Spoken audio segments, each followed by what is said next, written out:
Hello and welcome to the cinema mind. Khuda Haafiz ये एक action thriller film कल Hotstar पर रिलीज हुई। फारूक कबीर डायरेक्टर हैं इसके और उन्होंने ये फिल्म लिखी है। विद्युत जामवाल, शिवलिका ओबरॉय, अन्नू कपूर, आहना कुमरा, शिव पंडित, विपिन शर्मा, ये सारे एक्टर्स हैं इस फिल्म में। अब मेकर्स ये क्लेम करते हैं कि रियल इंसिडेंट्स पर बेस्ड ये फिल्म है। जो स्टोरी है उसका जो बैकड्रॉप है वो रिसेशन का बैकड्रॉप है। 2008 में जो रिसेशन आया था और उसकी वजह से खासकर सॉफ्टवेयर में काम करने वाले लोगों पर उसका ज़्यादा इम्पैक्ट हुआ था। बहुत लोगों की नौकरियां उस वक्त चली गई थी और नई नौकरियां मिल नहीं रही थी। तो उसी बैकड्रॉप पर ये पूरी स्टोरी आगे बढ़ती है। लखनऊ में एक कपल है जिनकी अभी अभी शादी हुई है। समीर चौधरी और नरगिस चौधरी शायद किसी आईटी या बीपीओ कंपनी में काम करती है। समीर चौधरी की खुद की एक सॉफ्टवेयर रिलेटेड एक बिजनेस है, कंप्यूटर रिलेटेड एक बिजनेस है। तो रिसेशन में उसका बिजनेस ठप हो जाता है और उसकी नौकरी चली जाती है। तो आगे तो बढ़ना है, गुजारा करना है, घर गृहस्थी चलानी है, तो कुछ ना कुछ तो हाथ पैर मारने पड़ेंगे। तो एक लोकल एजेंट की मदद से वो एक नोमन नाम की कंट्री में, एक फिक्टिशियस कंट्री जो मिडिल ईस्ट में है, वहाँ पे उनकी नौकरी लग जाती है। पहले जाना है नरगिस चौधरी को और उसके बाद 4-5 दिन में जाना है समीर चौधरी को। अब नरगिस चौधरी ने, शिवलिका ओबेरॉय ने लखनऊ के बाहर कभी कदम नहीं रखे, तो उसे इंडिया छोड़कर उस पराए मुल्क में जाना है। तो ज़रूरत है, बहुत ज़्यादा ज़रूरत है, नौकरी तो चाहिए, तो निकल जाती है। निकल जाने के बाद फिर ये सारे फसाद शुरू हो जाते हैं। वो किडनैप हो जाती है और बाद में पता चलता है कि उसे फ्लैश ट्रेडिंग में डाला गया, ह्यूमन ट्रैफिकिंग का मामला है और प्रोस्टिट्यूशन में डाला गया उसको। तो ये वल्नरेबल होकर, डर कर, कैसे भी करके टूरिस्ट वीज़ा लेकर उस देश में चला जाता है। इस तरह की स्टोरी है और बाद में वो कैसे ढूंढता है, उसको उसकी बीवी मिलती भी है या नहीं मिलती, ये सारी आगे स्टोरी बढ़ती है।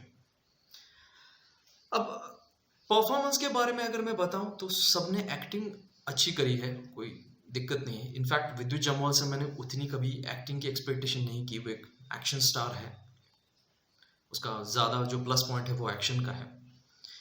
लेकिन इसमें उसने एक्टिंग बहुत अच्छी की है। उसकी बॉडी लैंग्वेज या फिर डायलॉग डिलीवरी भी इम्प्रूव हो चुकी है और उसे एक्टिंग करने का मौका इस फिल्म में मिला है।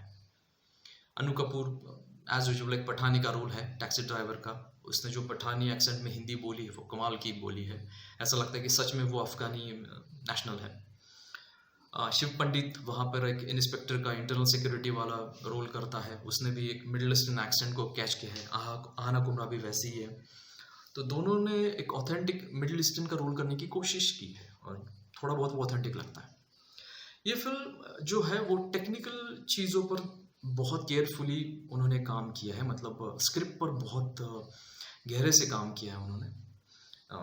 जब पराए देश में जाते हो तो इतना आसान नहीं होता। जैसे हमने बागी 3 फिल्म में देखा है, इतना आसान नहीं होता। वहाँ पे जाना होता है, बहुत सारी फॉर्मेलिटी, सब कुछ उन्होंने जितना हो सका ऑथेंटिक बनाया है।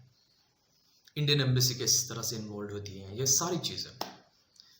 लेकिन ये करते करते एक जो एंटरटेन मिलना चाहिए ऑडियंस को, एक बैलेंस रखना पड़ता है कि कहाँ पे आपको सिनेमैटिक लिबर्टी लेकर एंटरटेन करना है ऑडियंस को और कहाँ पे ऑथेंटिक होना है। और इसमें अगर मिसमैच हो जाता है तो क्या कहें, ऑडियंस को आप फूल नहीं बना सकते, मूर्ख नहीं बना सकते, लेकिन उसको बोर भी नहीं कर सकते।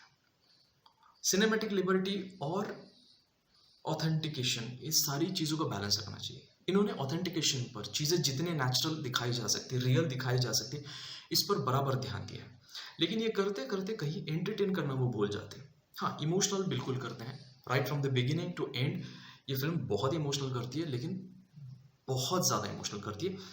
थोड़ी इमोशनल होनी ज़रूरी है क्योंकि एक आदमी की बीवी किडनैप हुई है जो वल्नरेबल है, तो इमोशंस तो होंगे, ज़रूर होंगे, लेकिन वो बहुत ज़्यादा इमोशनल हो जाती है और ऑडियंस फिर बोर होने के चांसेस बढ़ते हैं। अब विद्युत जामवाल है तो एंटरटेन मतलब एक्शन के एक्सपेक्टेशन हम रखेंगे, लेकिन क्या है कि वो सॉफ्टवेयर इंजीनियर है, वो कोई कमांडो या पुलिस में वाला नहीं है कि जाएगा और एक्शन करके बीवी को वापस लाएगा।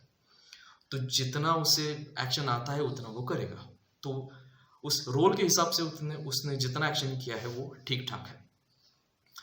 लेकिन ठीक बनी है फिल्म में, मैं ये नहीं कहूँगा कि फिल्म बुरी है, लेकिन वो पूरी तरह से एंटरटेनमेंट नहीं करती।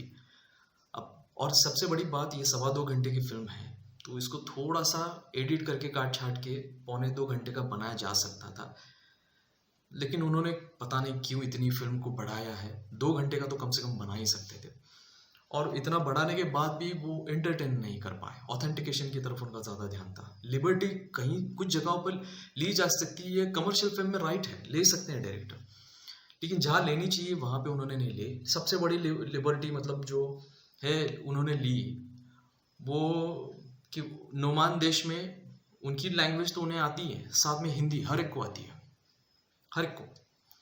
वहाँ पे अफगानी काम करते हैं, पाकिस्तानी काम करते हैं, इंडियन काम करते हैं, सब काम करते हैं, तो मे बी उसकी वजह होगी, इसलिए उन्हें हिंदी आती होगी, लेकिन हर एक को हिंदी आती है वहाँ पे उनके एक्सेंट में। तो वहाँ पे थोड़ी बहुत लिबर्टी ली है, लेकिन जहाँ पे लेनी चाहिए एंटरटेनमेंट पर्पस के लिए वहाँ पे नहीं ली। तो ये फिल्म मैं ये नहीं कहूँगा कि बुरी बनी है अच्छी, लेकिन ये एंटरटेनमेंट नहीं कर पाती, बोर कर दी है कुछ मिनट के बाद। एक तो एस्टैब्लिश होने में बहुत टाइम लेती है।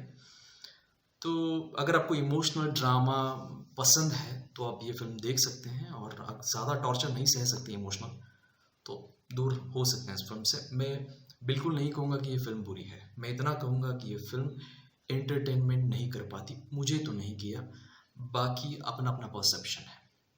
चलिए यहीं पे रुकता हूँ, नमस्ते।